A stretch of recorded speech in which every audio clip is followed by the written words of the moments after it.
Share market में अपना demat account खुलवाने के लिए नीचे दिए गए लिंक में क्लिक करके अपना मोबाइल नंबर और ईमेल आईडी रजिस्टर करें।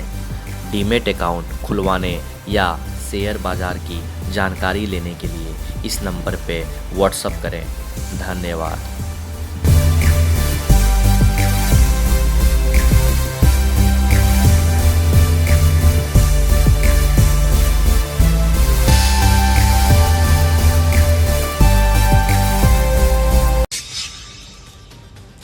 बात कारोबार की करें तो सप्ताह के अंतिम दिन बाजार चौतरफा बिकवाली का शिकार हो गया।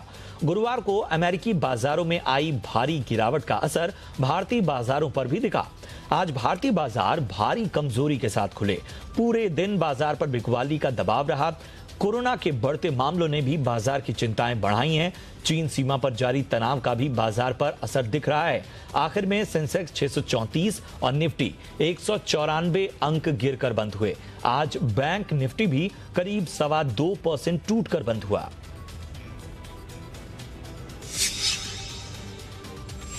स्क्रैपेज पॉलिसी का इंतजार जल्दी खत्म होने वाला है। Heavy industry minister Prakash Javadekar ने सियाम के सालाना कार्यक्रम में जी बिजनेस से एक्सक्लूसिव बातचीत में कहा कि सरकार जल्द ही स्क्रैपेज पॉलिसी लाने की तैयारी में है।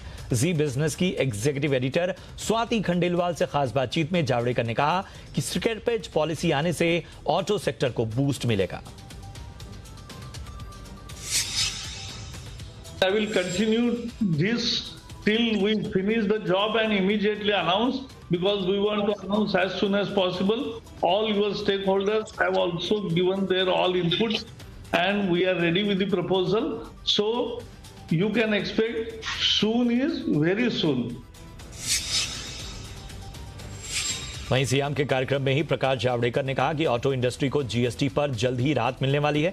जी बिजनेस की एग्जीक्यूटिव एडिटर स्वाति खंडेलवाल से खास बातचीत में उन्होंने कहा कि टू व्हीलर्स पर जीएसटी दरें घटाने का मुद्दा जीएसटी काउंसिल में उठाया जाएगा।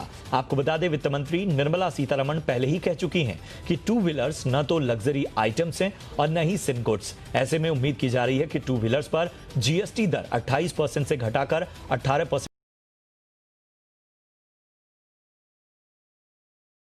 की जा सकती है।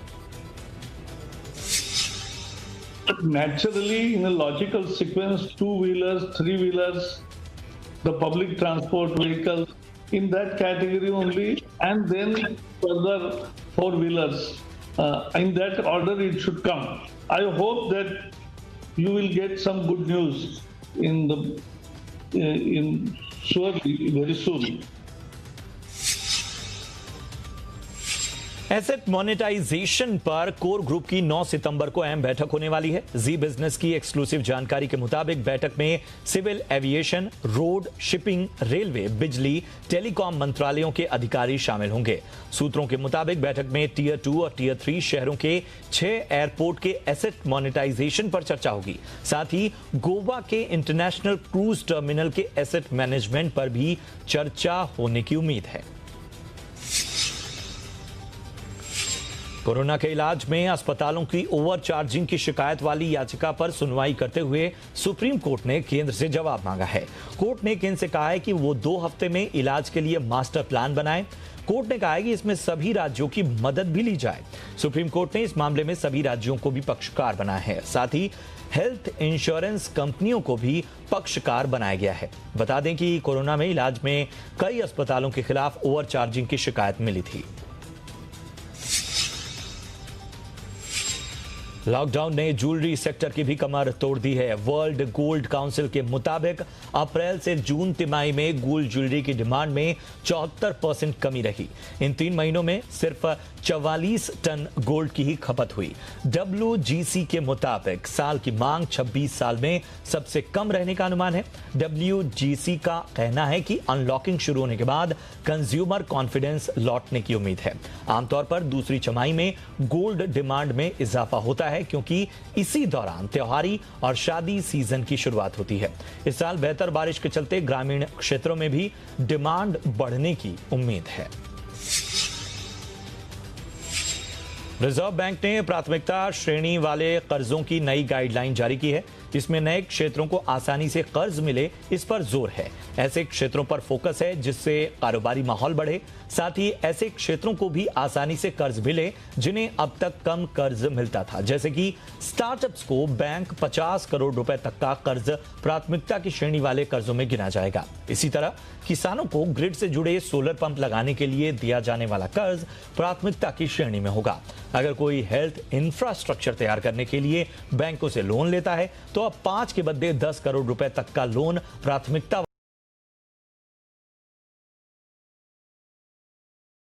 वाले कर्जों की श्रेणी में आएगा। रिटेलर्स एसोसिएशन ने लोकल लॉकडाउन से हो रही दिक्कतों को लेकर गृह मंत्रालय और डीपीआईआईटी को चिट्ठी लिखी है। एसोसिएशन का कहना है कि कई राज्य लॉकडाउन अनलॉक 4 के नियमों के मुताबिक नहीं है, इससे कारोबारियों को भारी दिक्कतें हो रही हैं। एसोसिएशन के मुताबिक उत्तर प्रदेश, पंजाब, पश्चिम बंगाल में लोकल स्तर पर लगाए जा रहे आंशिक लॉकडाउन ने उन्हें भारी नुकसान पहुंचाया है। एसोसिएशन ने इस मामले में गृह मंत्रालय से दखल देने की मांग की है।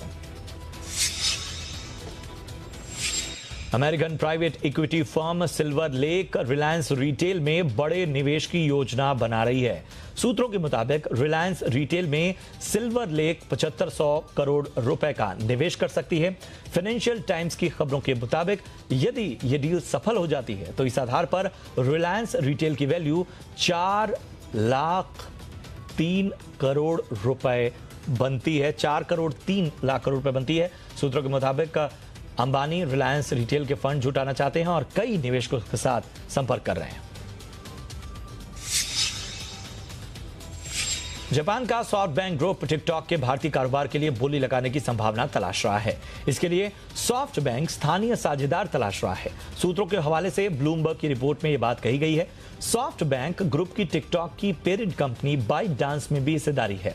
सूत्रों के मुताबिक टिकटॉक की बोली लगाने के लिए सॉफ्टबैंक की रिलायंस जियो और भारतीय एयरटेल के साथ कई महीनों से बातचीत चल रही है।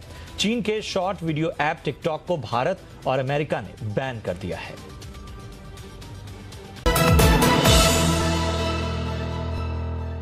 शेयर मार्केट में अपना डीमेट अकाउंट खुलवाने के लिए नीचे दिए गए लिंक में क्लिक करके अपना मोबाइल नंबर और ईमेल आईडी रजिस्टर करें।